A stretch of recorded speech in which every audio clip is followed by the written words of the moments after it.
everyone, it's 2020, Happy New Year, and it's also Thursday, which means that last night was AEW Dynamite. We started with a lovely sad video package where the Elite were talking about how they've just been absolutely battered recently. Omega is losing a few matches, more than we're used to him losing, of course. Cody can never challenge for Jericho's title ever again. The Young Bucks aren't winning as much as we thought they were. They've all been having a pretty terrible time, to be honest, and they said this is the night which is going to define the Elite and whether they can come back.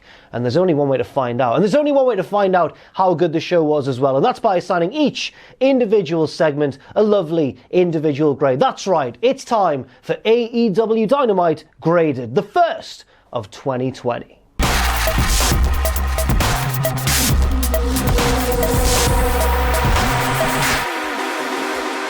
So after that little video package I mentioned, we dive straight into the first match of the new year, the first match of the new decade, Cody versus Darby Allin. And also, because Shivani's not there this week, we've got Taz on commentary too. And by the way, he did a pretty stellar job throughout the night. Darby Allin makes his entrance and he is joined by a man in a weird, disturbing Cody mask, which Darby then rips off his face, and then he's wearing another mask underneath. I don't know who it is, but Taz says on commentary that it's Rake from the band Ghost Main.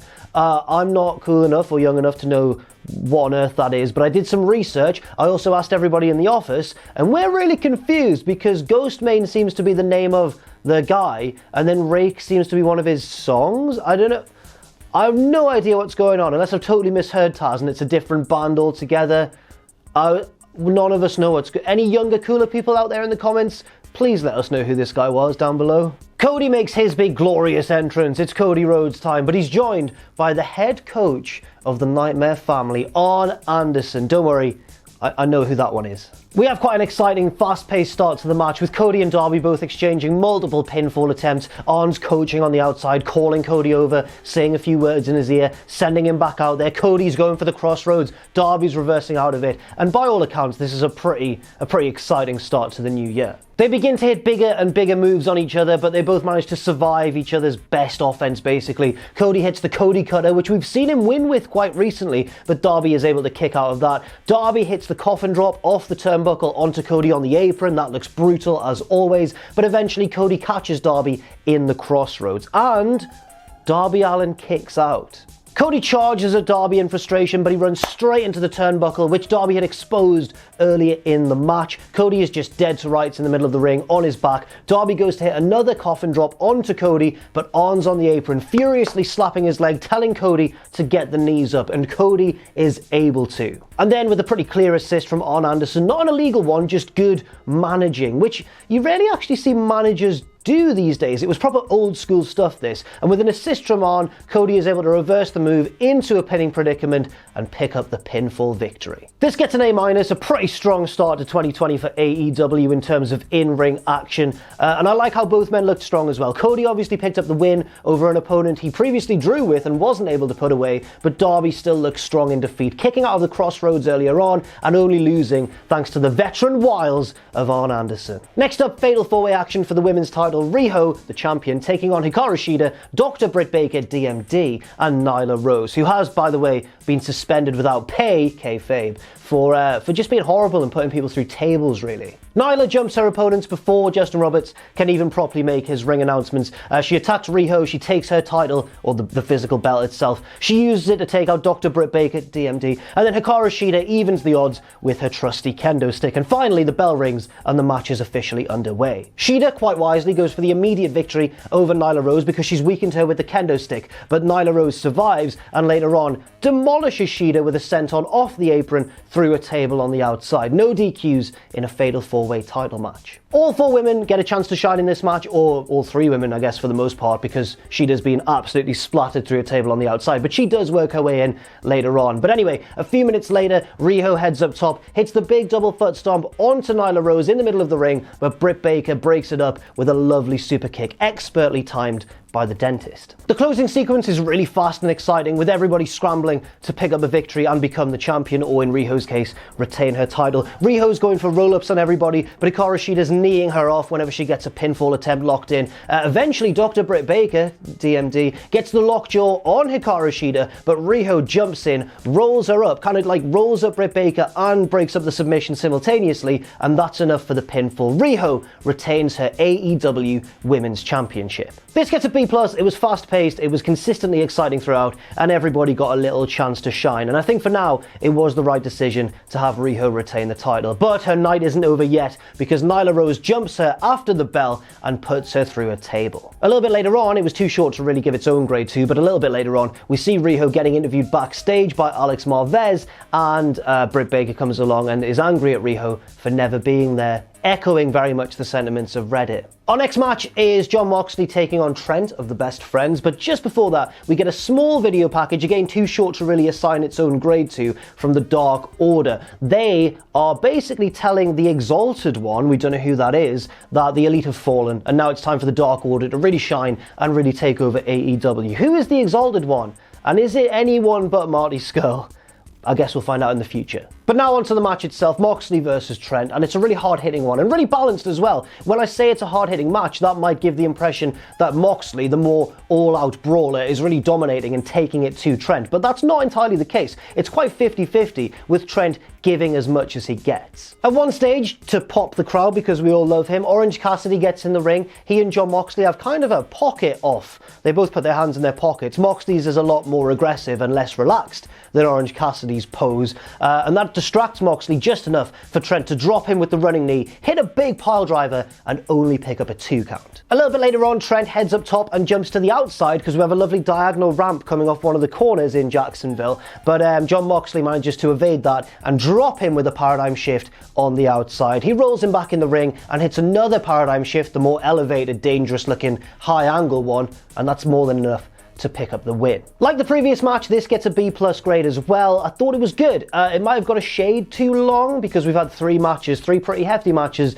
in quick succession, but I understand that it had to go quite long in order to help Trent look as strong, or almost as strong, as Jon Moxley. It was a very competitive effort from Trent with a little bit of help from Orange Cassidy on the outside, but obviously it was the right decision to have Moxley pick up the victory. But his night wasn't over yet. That's because as Moxley is celebrating in the ring, he is cut off by Sammy Guevara, who is in the crowd mocking Jon Moxley's entrance, and he has a microphone as well, cutting a promo on his way down to the ring. And on his way as well, he's just stealing drinks and popcorn from fans. Pretty large, muscular, almost wrestler-looking fans, to be honest, but I'm not doubting their legitimacy for 1 second. Moxley is livid at Sammy Guevara cutting off his celebration, but Sammy says, whoa, calm down, big guy. I'm not here to fight. In fact, Happy New Year, he blows like a pathetic little streamer type thing, and then he throws to Jericho on the Tron. He says, we've got a big surprise for you. Here's Chris. And then Jericho appears on the Tron. It's totally not pre-recorded, and he says, that's right, Sammy, we do have a big surprise. I suspect it may have been pre-recorded. Maybe just a little bit. Jericho claims that the other factions also want Jon Moxley, and he name drops the Dark Order and the Nightmare Collective, I think, as well. I can't see Jon Moxley joining either of those squadrons, but you never know. You never know what Jon Moxley wants. He's a loose cannon, and he does whatever he feels like. But Jericho points out that none of those factions are offering quite what the Inner Circle are offering to Jon Moxley. Let's take a look at what Jericho is specifically offering. He's offering Moxley 49% ownership of the Inner Circle, vice president status, and a Ford GT worth millions of dollars with Mox on the license plate. It's a personalized Ford GT, and apparently it cost millions of dollars. That's the car with Jericho in the video, actually. He's outside somewhere, and he says, think about it, Moxley, and then he drives off in the car that he's gonna... That's Moxley's car, and Jericho's immediately just driven off in it. Very Jericho behavior, I suppose. We cut back to the arena and Moxley grabs the mic and says, look, to tell you the truth, I've always considered Chris Jericho a mentor and a friend. And he says, Chris, I'll give you my answer in person as a mark of respect next week. I'm not trying to rock the boat here, but I think that Moxley wants to see him in person so he can beat him up. But We'll see. I might be wrong. This gets a B grade. It was a bit of a shame not to see Chris Jericho in person, but I get that with a 2-hour show, not everybody can show up and be live in the arena week in, week out. This might be the only week that Jericho's missed though, so that's fair enough. It was an alright promo from Jericho, but quite lackluster by his standards, but I guess that's just because he set such a ludicrously high bar for himself, and it gets a B grade because despite being a little bit flat, I do enjoy how it progresses the storyline, and it's a little bit of intrigue for next week. Moxley is definitely going to beat Jericho up. Come on, it's got to be that, hasn't it? Next up, singles action as Sammy G takes on Dustin. Dustin Rhodes. Sammy's really cocky. He's waiting, looking at the entrance, waiting for Dustin Rhodes to arrive, but the wily veteran Dustin, the natural, jumps in from behind, from the crowd, blindsiding Sammy Guevara because he hates the Inner Circle so much. Yes, Dustin, go on. And Rhodes has control for quite a lot of this match, actually. He's dominating the younger, less experienced man. But then, to even the odds, here comes Jake Hager out of the entrance, and that totally distracts Dustin. At one point even, Dustin has Sammy Guevara pretty much dead to rights for a pinfall, and instead he breaks up his own pinfall attempt to knock Jake Hager off the apron. A little bit later on, he sets up Sammy Guevara for the Shattered Dreams, but as he charges in, the referee stops him, and then as Dustin turns around and the referee's still blindsided, Jake Hager sneaks into the ring, the former 5-star wrestling champion, and low blows Dustin Rhodes and gets out of dodge, and that's enough for Sammy Guevara to pick up the victory. This gets a straight B grade, absolutely fine, no frills really, it was just simple storyline progression, and it's obviously probably going to build to Dustin versus Jake Hager because of course Hager's the man who broke Dustin's arm a month or two ago. Next up, boo! It's time to welcome MJF to the ring, and he is accompanied by his heavy Wardlow. MJF runs down the dirty people of Jacksonville, Florida, and then runs down his stipulations for an upcoming match with Cody, because if you remember, Cody so desperately wanted to get his hands on MJF that he said he could pick any stipulation he wanted. And MJF's not just got one, he's got 3. Let's run them down right now. First off, he says the match will be at Revolution, which is of course AEW's next big pay-per-view, but Cody is not allowed to touch him until that date. Secondly, in order to qualify for this match, Cody first has to be an opponent of MJF's choosing, and that is Wardlow, who will be making his AEW debut in that match. He's not actually had a competitive match yet in the promotion. Then MJF says, actually, you know what, Wardlow, I've got a little amendment to make, let's have a private chat. And he says, why don't we, yeah, okay, we're going to make it a steel cage match, that match with Wardlow, not the eventual match with MJF. The joke here is that Wardlow did not say a word, and MJF was like, I love our little talks. It's a very one-way relationship, that one. And finally, the third and most sinister stipulation. Before this match is to take place, Cody will get down on his hands and knees and be whipped by MJF 10 times. And the scars, MJF says, will serve as a permanent reminder that he is better than Cody, and Cody knows it. This promo segment gets an A- grade. It was really well delivered by MJF, of course, and the stipulations are very intriguing, especially that third one. I'm really excited to see how that segment eventually pans out. Will Cody somehow be able to circumvent these stipulations about not being able to touch MJF, and will he be able to stand tall at the end of this whipping segment? I kind of suspect he might be able to. Maybe he'll get one of his friends to jump MJF or something. There's a lot of possibilities, and I'm excited to see where they go. But my only problem really with this segment is the second stipulation, the Wardlow match, because shouldn't MJF be just so confident that Cody is going to lose to his boy? I mean, Wardlow's massive and MJF is his friend. Shouldn't he just be so cocky and so confident that Wardlow's going to destroy Cody? I guess implicitly he is because he made it a stipulation,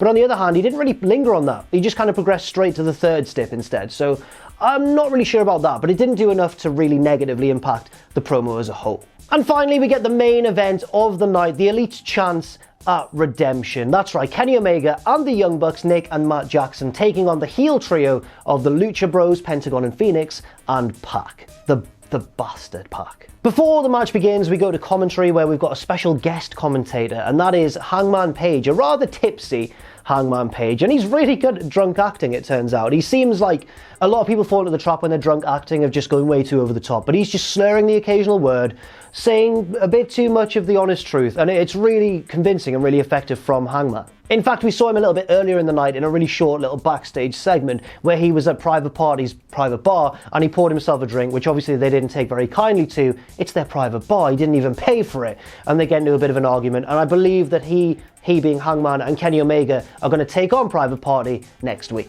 But now onto the match, which begins when Pentagon goes to do his glove toss to the referee, but Omega intercepts it and slaps Pentagon in the face with the glove. Shades of Will Ospreay on Jack the Jobber, absolutely disgusting. But anyway, now that he's slapped him with a glove, it's a duel and it's on and everybody's getting involved. You know exactly what kind of match this is, given the names involved. It's move after move after move, very little breathing space, and a lot of eye-catching and spectacular action. There's a lot of combinations in this match that we've seen several times before, Omega and Phoenix, for example, or both Lucha Bros and both Young Bucks, or Pac and Omega. But the introduction of Pac in this match really, I think, helped give it a fresher feel. We haven't really seen Pac mix it up with the Young Bucks very much. In fact, maybe not at all. I can't quite remember, but it did help give this match a little bit of a fresh feel despite the familiar matchups involved. At one stage, it looks like the heels are going to win because Pac manages to nail the Black Arrow on Kenny Omega, but just at the stroke of 3, the Young Bucks dive in and break it up. But it still looks pretty bleak for the babyfaces because Pac later on gets the Brutalizer on Kenny Omega, and of course he's just totally knocked him out with that move before. He's put him to sleep.